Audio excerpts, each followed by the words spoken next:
Hello.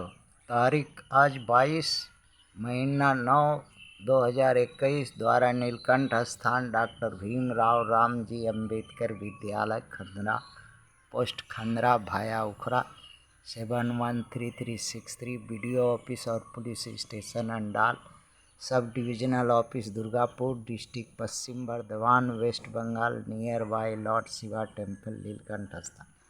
Today educational घुट्टी के तहत आज का सब्जेक्ट है आईएएस प्रिलिमिनरी का क्वेश्चन पेपर 2019 का और वर्ल्ड ज्योग्राफी है और इसी में मिला हुआ है ट्रेड इंडियन ट्रेड का इंपोर्ट एक्सपोर्ट का। तो आते हैं क्वेश्चन पर। लिस्ट दिया हुआ है, कंसीडर द फॉलोइंग पेयर, जोड़ना है एक दूसरे के साथ। इधर इधर दिया है सागर का लिस्ट इस तरफ बायां तरफ और दायां तरफ, माने लिस्ट 1 सागर है और लिस्ट 2 जो है वो बाउंड्री है कौन राज्य का, वो सब है कौन जगह में है उस राज्य का बाउंड्री है या उस का सीमा है या उस राज्य कंट्री में है, ये इधर लिस्ट 2 में है। अब आते हैं 1 नंबर में दिया है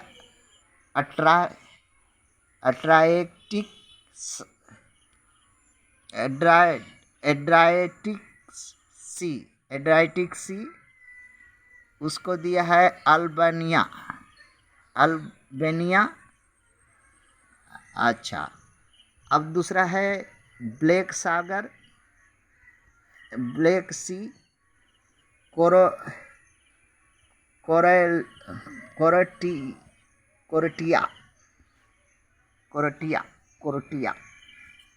अच्छा, तीसरा नंबर में दिया है कैस्पियन सागर कजाकिस्तान।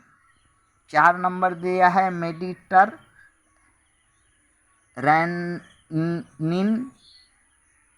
रेनिन सी मोरक्को। 5 नंबर में रेड सी सीरिया। अब इसमें से कौन के साथ कौन मिलता है कौन नहीं मिलता है, देखिए। एड्रिएटिक सी जो है, अब इसका बाउंड्री यहाँ पर जो है इसको अल्बानिया के साथ इसका बाउंड्री है, ये अल्बानिया कंट्री के साथ इसका सीमाना है सागर का। इसलिए ये 1 नंबर क्या हो गया, राइट हो गया है। 1 नंबर ठीक है, माने इसका साथ इसका जोड़ा बैठ जाएगा। अच्छा, ब्लैक सी में है कोरेटिया जो है ब्लैक सी में कोरेटिया, उसके तट उसके जगह पर बात ये ब्लैक सी वो उधर है ही नहीं जहाँ कोरेटिया है। कोरेटिया का इलाका जहाँ पर है जो देश है कंट्री है, वहाँ ब्लैक सी का कोई नामो निशान नहीं है, वहाँ है। और जहाँ ब्लैक सी है वहाँ पर जो ये नाम ही नहीं है। जैसे ब्लैक सी है टर्की के, उसका बाउंड्री टर्की से लगता है, जॉर्जिया से लगता है, रसिया से लगता है, यूक्रेन से लगता है, रोमानिया से लगता है, बुल्गारिया से लगता है, किंतु क्रोएशिया से नहीं लगता। क्रोएशिया से नहीं लगता, इसलिए ये 2 नंबर गलत हो गया। मिला नहीं उसका साथ पेयर। अच्छा, 3 नंबर आते हैं कैस्पियन सागर सब जानता है कि रसिया, पाकिस्तान, अजरबैजान, ईरान, तुर्कमेनिस्तान में है, किससे बाउंड्री इसका लगता है, घिरा हुआ है इसी के कैस्पियन सागर से। ये सब कंट्री इसके अगल बगल है, तो ठीक है, ये मिल गया 3 नंबर। कजाकिस्तान है उसके बाउंड्री पर। और एक नंबर सही हो गया, 3 नंबर सही हो गया। 4 नंबर देखते हैं। मेडिटेटर रेनिन सागर, मेडिटेरेनियन सागर, मेडिटेरेनियन सागर, ये बोला है मोरक्को में। तो मोरक्को है, मोरक्को इसके सीमांत पर है। देखिए मोरक्को यहाँ सीमानों पर है। जितना देश है सब का नाम लिख दिए हैं, नाम लिखा हुआ है। देखिए इसका पहला नंबर का अल्बानिया है। अल्बानिया के बाउंड्री पर पड़ता है ये सागर। और ब्लैक सी में वो जो क्रोएटिया दिया है, इसमें कहीं भी नाम निशान नहीं है, जो ब्लैक सी के चारों ओर है देश। और कैस्पियन सागर में कजाकिस्तान, देखिए कजाकिस्तान है, कजाकिस्तान इसका बाउंड्री पर है। और इसके बाद ये इसमें जो है मोरक्को है, मोरक्को का खाड़ी, मोरक्को ये है। तो यही मिलाना था। जो ऑप्शन बी आएगा 1 1 3 4 राइट है, बाकी नहीं है। अर्थात 2 नंबर गलत है, 2 नंबर मेल नहीं खा रहा है। अब आते हैं कुछ और ये का क्वेश्चन है प्रिलिमिनरी का। अब ट्रेड पर ले लेते हैं, इंपोर्ट एक्सपोर्ट पॉलिसी पर इंडिया का।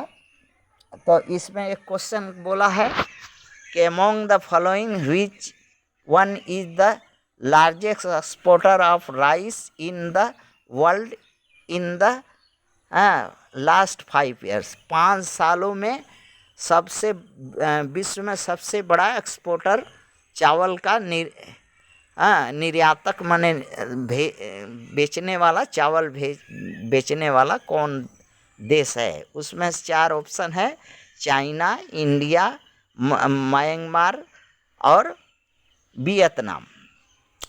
तो आंकड़ा के अनुसार तो इंडिया बता रहा है 15 के आंकड़ा के अनुसार कि इंडिया जो है 5 वर्षों में बहुत चावल विदेश में बेचा है, एक्सपोर्ट किया है, बहुत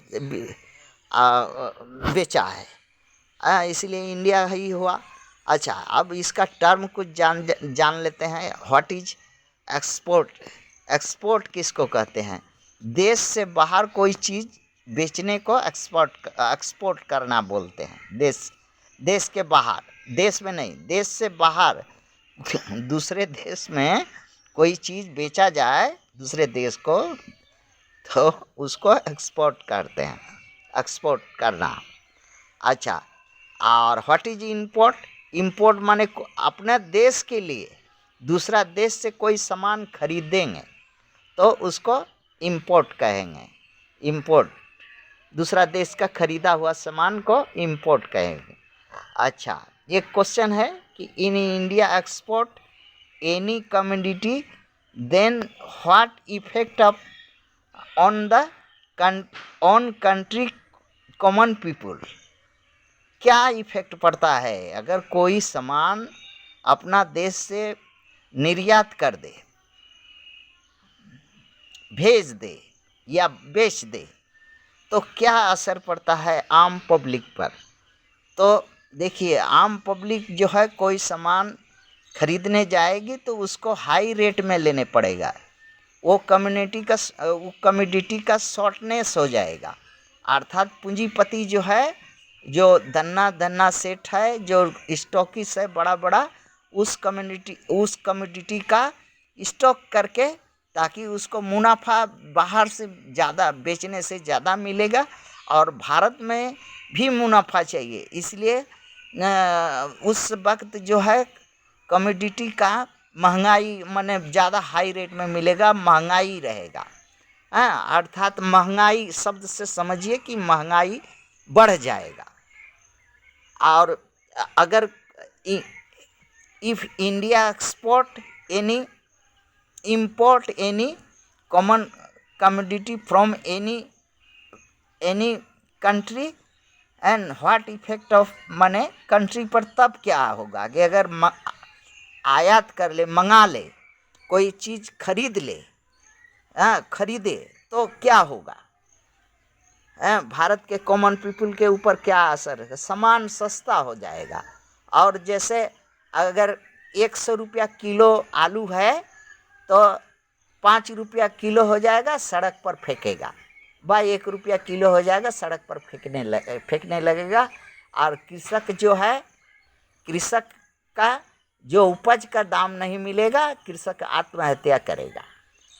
इसलिए इंडिया इंपोर्ट नहीं करता। इंपोर्ट करने का, जब इंपोर्ट कर देगा तो सामान सस्ता हो जाएगा और कृषक जो है आत्महत्या करने लगेगा, और जिसमें कृषक आंदोलन होगा और सामान जो है रोड पर फेंकेगा।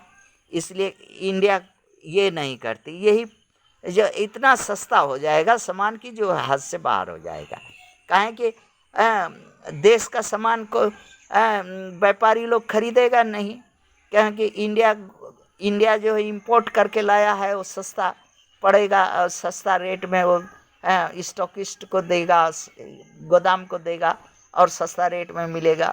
इंडिया का हाई रेट पड़ेगा, इसलिए कोई खरीदेगा नहीं, तो और सस्ता हो जाएगा। 1 रुपया किलो आलू और प्याज मिलेगा। 1 रुपया लास्ट में देखिएगा, 1 रुपया सोना किलो, 1 किलो का 1 रुपया दाम होगा सोना का। अच्छा, अब आते हैं, अगर विदेश से सोना खरीद करके गांजे, तो भारत का जितना सोना का दुकान है, सोना का ये है, सोना का बिक्री है, 40,000 50,000 10 ग्राम का है, तो अब हो जाएगा 1 रुपया ग्राम। 10 ग्राम का 1 रुपया सस्ता हो जाएगा। खरीदेगा तब दूसरा देश का सोना। इतना कैपेसिटी अगर होगा इंडिया का तो 1 रुपया किलो सोना मिलेगा। अच्छा, अब कह रहे हैं एक ठो और है, is India policy to export या इंपोर्ट ओरिएंटेड? नहीं, क्योंकि इंडिया का जो एक्सपोर्ट या इंपोर्ट पॉलिसी है, ये सिर्फ सत्ता और सरकार को बचाए रखने के लिए ओरिएंटेड है। थैंक्स।